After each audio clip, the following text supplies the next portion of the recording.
Κυρίες και κύριοι, καλημέρα σας.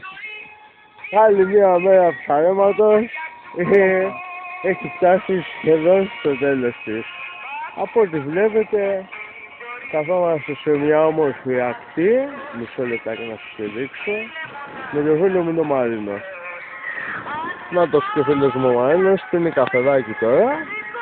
Λοιπόν, η ακτή, παιδάκια μου, είναι αυτή εδώ, βλέπετε, πετραδάκια, βοτσαλάκια, τσουπ τσουπ, χτυπάει το κυματάκι στους βράχους κτλ.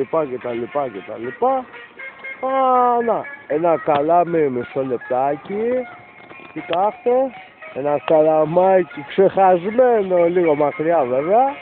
Λοιπόν, εκεί είναι το λιμανάκι. Και είμαστε στην Πάχη, που δεν σας το είπα. Λοιπόν,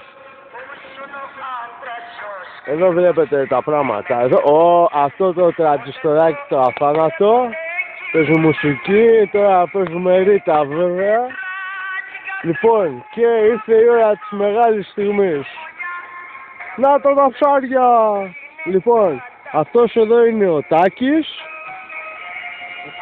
Αυτός είναι ο Σάκης.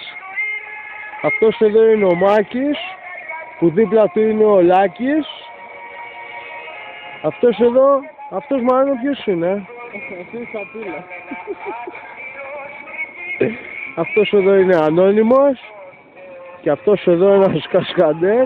Και πού είναι η σαπίλα, Μαρίνο? Λοιπόν, παιδάκια, και αυτή εδώ είναι η σαπίλα, το δόλωμα που βρωμάει, λέει, να πάρ' τα μακριά. Και αυτά. Μόλις θα τελειώσουμε από εδώ, θα σας δείξουμε τη συνέχεια. Γεια σας, με πολύ αγάπη, μουτς.